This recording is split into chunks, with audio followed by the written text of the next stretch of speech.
The rain in London had a way of making everything feel heavier. That night in 1976, the streets outside their flat in Kensington were slick and glistening under the yellow haze of the street lamps. Inside, the atmosphere was strangely still.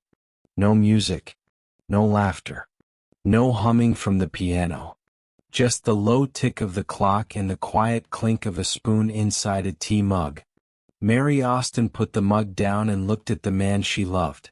Freddie was sitting at the small dining table, still in his stage clothes from the show. Tight trousers, a loose shirt half unbuttoned, eyeliner smudged at the corners of his eyes. But the electricity that usually followed him home after a performance wasn't there. His shoulders were rounded. His hands were clasped together so tightly his knuckles were white. He had been quiet the entire cab ride back. Quiet while changing. Quiet while she made tea. "Did something happen at the show?" she finally asked. His eyes flicked up to hers for a fraction of a second, then dropped again.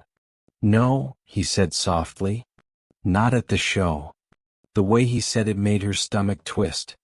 That was the moment, though she didn't know it yet, when everything that had defined their life together, the laughter, the dreams, the shared struggle from nothing, began to crack. That night, Freddie Mercury was going to tell the only woman he ever truly called his love that he wasn't the man she thought he was. And once the words left his mouth, neither of them would ever be able to go back. What had Freddie been hiding from her? What did it cost him to say it? And why, after that night, did he still call her the love of my life, until the day he died? Keep watching, because this quiet, painful conversation in a small London flat reveals the fracture at the center of Freddie Mercury's heart, and the impossible choice between the life he was living and the man he really was. The flat they shared was small, crowded with mismatched furniture, stacks of records, and little tokens of their strange rise from second-hand shops to stardom. Mary had carefully folded Freddie's stage jacket over the back of the sofa the way she always did, like a little ritual after every show. Usually those nights were filled with post-concert energy. Freddie would reenact moments from the stage, complain about the monitors, rave about the crowd, break into song mid-sentence. He'd kiss her dramatically, ask her what she thought of the outfit, of the new song, of the way the crowd reacted when he lifted his arms. Tonight he had gone straight to the bathroom, shut the door, and stayed there for nearly 20 minutes. When he finally came out, his makeup hastily wiped away, he looked deflated. There was still glitter on his collarbone, a smudge of eyeliner at the corner of one eye, but the persona was gone. This wasn't Freddie Mercury, the larger-than-life frontman. This was Farrick, the boy from Zanzibar still trying to figure out how to be everything at once. Mary watched him as he sat down at the table, his hands folded tightly, his gaze avoiding hers. The silence between them felt foreign, uncomfortable. They'd been together long enough that she knew his moods, when he was tired, frustrated, excited, anxious. But this was new. "Did the show go badly?" she tried again, sliding a mug of tea across to him. "You were nervous about that new song." He let out a small, humorless laugh. "The show was fine, Mary. The crowd was, well, they were bloody wonderful as usual. They always are." "Then what is it?" she pressed gently. He stared at the steam rising from his tea mug, as if searching for answers in its swirling patterns. There had been signs, she realized later. Small things. His increasing restlessness. The way he'd started staying out later after shows. The new faces that appeared in their lives, beautiful young men with eyeliner and leather jackets, who laughed too loudly and looked at Freddie with a mix of awe and something else Mary hadn't wanted to name. There had been the way he'd grown more distant physically. Kisses that were shorter. Touches that felt more like habit than hunger. Moments where she caught him staring at nothing, lost somewhere she couldn't follow. But tonight, all of those little signs were converging into a truth he could no longer outrun. He took a breath. "Mary," he said, and the way he said her name made her heart thud painfully. "I need to tell you something. And I don't quite know how." She sat down opposite him, hands folded in her lap, suddenly cold. "Whatever it is," she said, trying to steady her voice, "you can tell me." He looked up at her then, really looked, and she saw fear in his eyes. Not fear of her. Fear of himself. For a long moment he didn't speak. The clock ticked. A car passed outside, headlights sweeping across the curtains.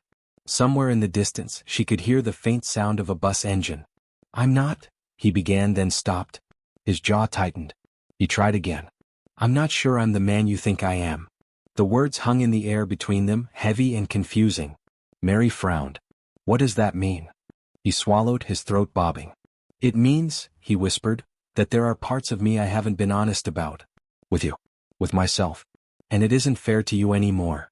Her heart started pounding.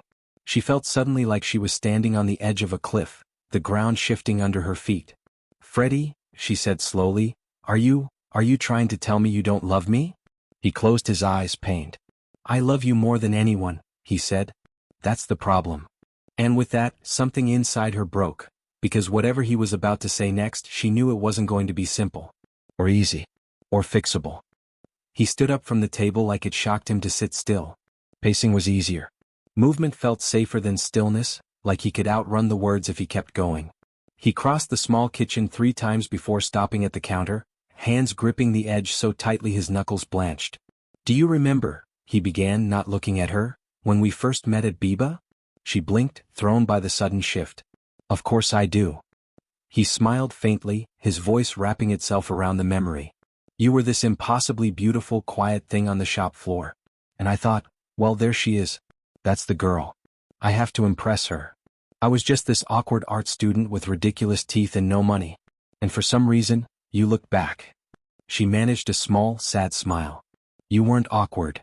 I was very awkward, he insisted, a flicker of humor breaking through. But you made me feel less so. You made me feel like I wasn't just some strange foreign boy trying to be someone. With you I could just be. He turned then, leaning against the counter, finally meeting her gaze. You became my home before I had one. Do you understand that? She nodded, eyes stinging. But as Queen started to grow, as things got bigger, as the crowds got louder, he paused, searching for the right words. Something in me started stirring. Something I'd pushed down for years. He looked away again, ashamed.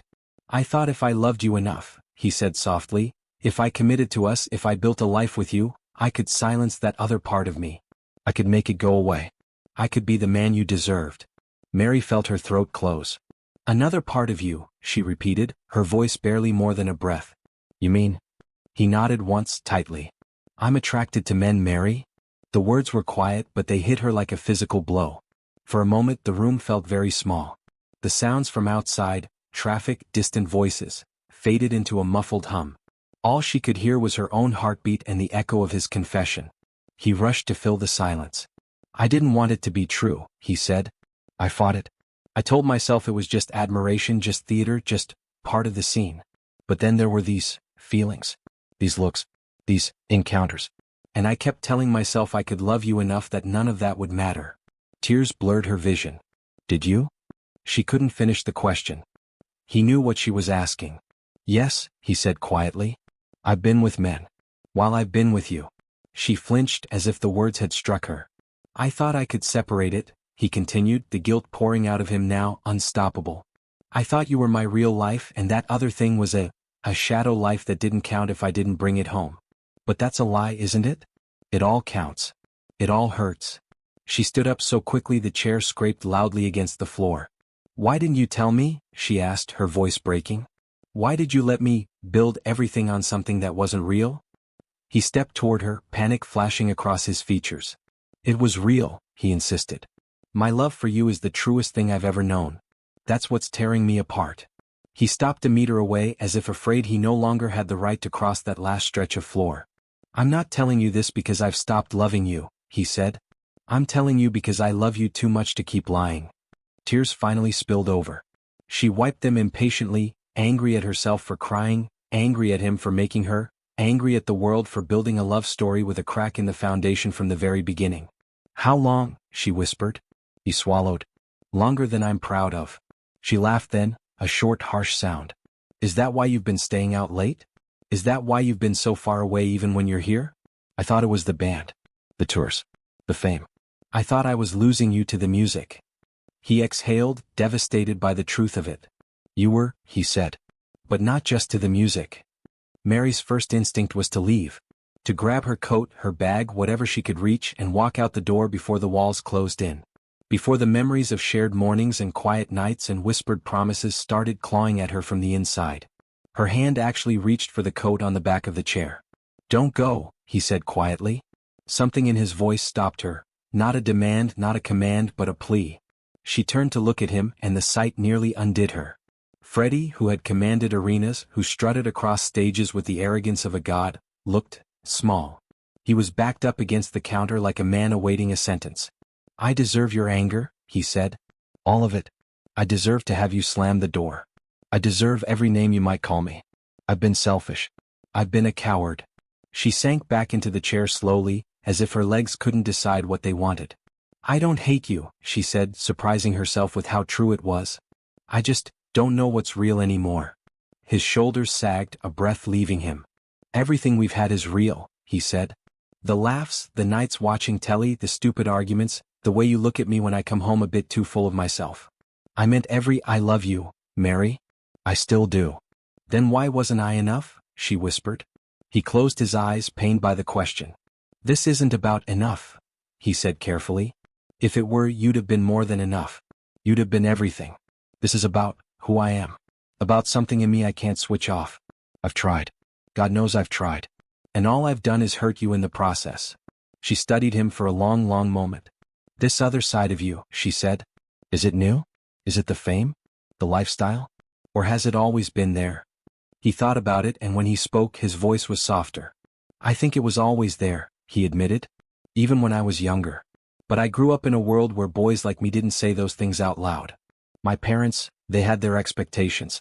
I thought if I followed the script, got a girlfriend, got engaged, settled down, maybe it would all disappear. That I could be the son they wanted. The man you needed." Her breath caught. "We're engaged, Freddie. I've been planning a future with you." "I know," he said, his face crumpling. "And it kills me. Because I wanted that future too. Or at least I wanted to want it." Silence settled between them again, but this time it was full of history, years of shared little mundanities that now felt like clues she hadn't known how to read. "You should have told me," she said again, but there was less accusation and more grief in it now. "I didn't know how," he replied. "How do you look at the person who made you feel less alone in the world and say, 'There is a part of my heart that you can't reach'?" She wiped her face again, slower this time. "Do you love them?" she asked. "These men?" He hesitated. "Some of them? No. It was distraction. Chaos. Trying to fill this hollow part of me. But there were feelings. This pull I couldn't deny. And with every day I lied to you, the weight grew heavier." Her eyes searched his face. "So what are you saying?" she asked finally. "That you're leaving me? That we're ending?" He looked absolutely wrecked. "I'm saying," he whispered, "that it's not fair to keep you as my cover. My shield. My excuse. You deserve someone whose heart is simple. Whose love isn't split between who he is and who he wishes he could be. I don't want to hurt you more than I already have by dragging this out." She stared at him, the man she loved, the man she thought she knew, the man who had just shattered their world, and realized something devastating. If she stayed, she would be agreeing to a half-truth. If she left, she would be walking away from the person who loved her more fiercely than anyone ever had. Both choices felt like loss. They didn't make the decision all at once. There was no dramatic shouting match, no plates thrown, no cinematic storming out. Instead, there was a slow, aching unraveling, a series of conversations that lasted late into the night for days. The first night they talked until nearly dawn. The second they spoke less, both exhausted. The third they sat mostly in silence, letting the reality of what was coming settle over them like dust. One evening, as the daylight faded into a gray London dusk, Mary stood at the window, her arms wrapped around herself. Freddie was on the sofa, staring at an ashtray he wasn't using. "If we end this," she said quietly, her back still to him, "what happens to us?" He hesitated. "I don't want to lose you," he said. "I can't. The idea of you not being in my life feels worse than anything. Even this." She turned to look at him. "We can't just go back to how it was," she said. "I can't unhear what you've told me. I can't unknow it." "I wouldn't ask you to," he replied. "I know I've made a mess of things. I know I've been selfish. But if there is any version of the future where you're in it, as my friend, my family, I'll take it. I'll take whatever you're willing to give." The word family lodged in her chest. He walked over to her, stopping an arm's length away. "You're the love of my life, Mary," he said, the words trembling. "That may sound strange, given everything I've just confessed. But it's true. You're my anchor. My constant. The one person who knew me before all of this madness. She blinked back tears. You can't say that and then expect me to just smoothly transition into being your, what? Your friend? Your sister? While you explore this other side of your life. His face twisted in anguish. I don't expect smooth, he said. I expect it to hurt. For both of us. I don't know how to exist in a world where you're not in it. And I'm terrified that by telling you the truth, I've set that in motion. You were terrified not to tell me, she countered. He smiled sadly. I am, as you may have noticed, a very dramatic man.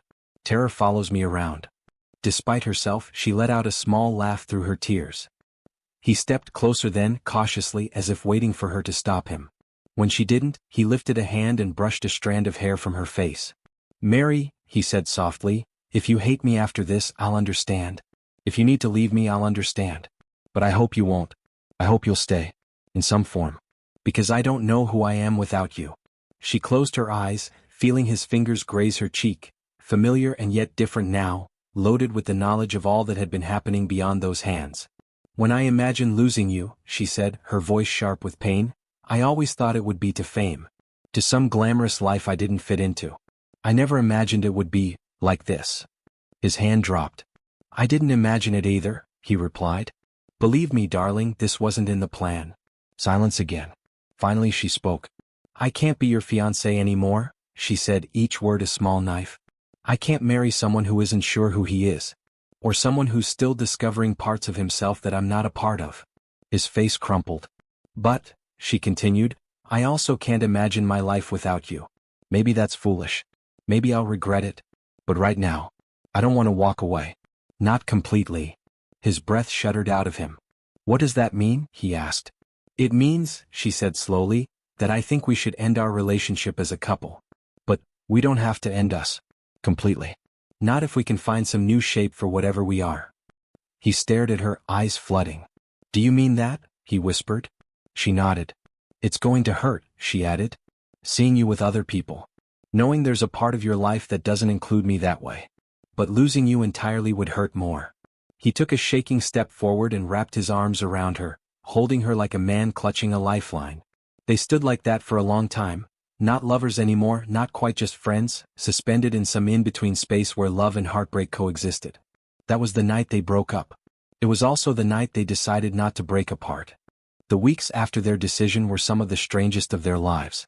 Mary moved out slowly. Not in a dramatic, suitcase-dragging scene, but in quiet stages. A drawer emptied here, a box packed there. Freddie watched each object leave as if someone were removing parts of his own past.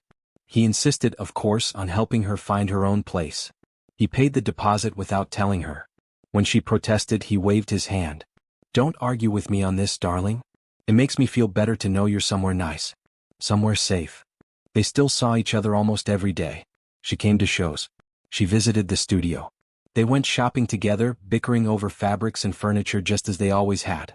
From the outside, some people assumed they were still together. From the inside, everything had changed. There were moments that cut her unexpectedly, catching sight of a man's jacket draped over a chair in his flat, hearing a story told a little too vaguely about a late night, seeing his eyes following someone across a room in that particular way. Each time, something in her tightened. But she had made a choice. You knew this would happen, she reminded herself. You chose the pain of staying over the pain of leaving. For Freddie, the new duality tore him up in different ways. He threw himself into the scene, clubs, bars, parties. There was a wildness in him, a recklessness, like a teenager finally allowed to do everything he'd been told not to. But underneath the bravado, something remained unmoored. The men were exciting. The attention was intoxicating. The freedom was dizzying. But when the noise died down, the room still felt emptier without her. He would come home from a night out, the smell of cigarettes and sweat clinging to his clothes, and instinctively reach for the phone. Tell me I'm not being ridiculous, he'd say, half laughing, half serious as soon as she answered. And which ridiculous thing are we talking about this time? She'd reply. The line between them stretched but never broke. Mary dated other men too eventually. Each time, Freddie felt a sharp, irrational flare of jealousy, though he had no right to it. He cracked jokes about them, interrogated them a bit too intensely when introduced, pushed them away with charm and wit. Inside he was panicking. What if she finds someone who gives her the simple life she deserves? He thought. Someone who isn't split in half? He didn't begrudge her that happiness. He wanted it for her. But the idea of being replaced in her heart terrified him. There was an evening when he arrived unannounced at her new flat, slightly drunk, mascara smudged, eyes bright with emotion. "Promise me something," he said, collapsing onto her sofa. She sighed but smiled. "You and your promises." "Promise me," he insisted, "that no matter who waltzes into your life in a nice proper suit, you'll never treat me like one of the exes." "I couldn't bear it, Mary. Not after everything." She sat beside him, studying his face, the bravado barely covering the boy who still lived underneath. "You will never be one of the exes," she said firmly. "Your family. She searched for the right word. "Permanent." He blinked quickly, looking away to hide the sudden rush of tears. "Good," he said, his voice cracking. "Because everything else in my life feels temporary. And I'm not sure how much more of that I can take." Years later, long after that night at the table, long after their engagement ring had been put away, long after his relationships with men had become more openly woven into his life, Freddie still introduced Mary in a way that confused people. "She's the love of my life," he would say. And people who knew only part of his story would blink, trying to reconcile the statement with what they thought they knew of him. For Mary, the phrase was a reminder of both their wound and their bond. She watched from the wings as he dedicated "Love of My Life" to her in crowded stadiums.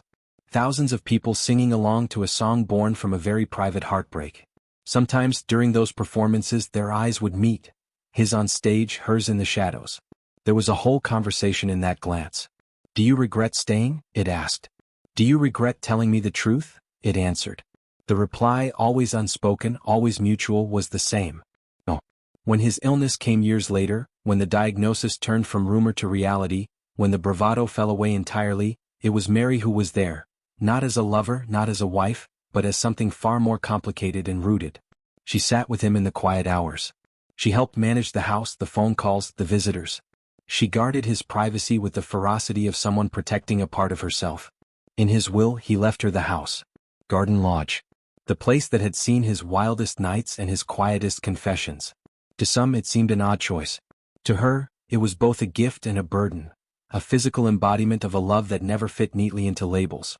The night he told her the truth, "I'm not the man you think I am," could have been the end of everything between them. Instead, it became the dividing line between illusion and something more honest. She did lose him in a way. She lost the future she'd imagined, the marriage, the children, the ordinary life. But she gained something else, a lifelong place in the center of who he was. Not as the woman he married, but as the woman he trusted with the parts of himself he was most afraid of. After his death, people asked her often what their relationship really was. She would answer softly. It was love. It just changed shape. The world knew Freddie Mercury, the icon. The strut, the microphone, the clenched fist in the air, the stadium singing back to him. But on that quiet night in a small London kitchen, Mary saw something else. A man terrified of hurting the person he loved most. A man trapped between who the world thought he was and who he actually was. A man brave enough, finally, to speak a truth that cost him the life he'd built. And that is the paradox at the heart of Freddie Mercury. He was a man who hid behind spectacle. And yet, in front of the one person who mattered most, he chose honesty over comfort. That choice broke both their hearts. It also bound them together forever. Because in the end, the most radical thing Freddie ever did was not walking onto a stage in front of hundreds of thousands of people. It was sitting at a table, looking into one woman's eyes, and saying, "I love you. And this is who I really am." If you're someone who loves the hidden stories behind the legends, the moments the world was never meant to see, and the truths that shaped one of the greatest icons in music history, then don't forget to hit subscribe. Because here you're not just watching a video, you're stepping into the untold life of Freddie Mercury, one chapter at a time.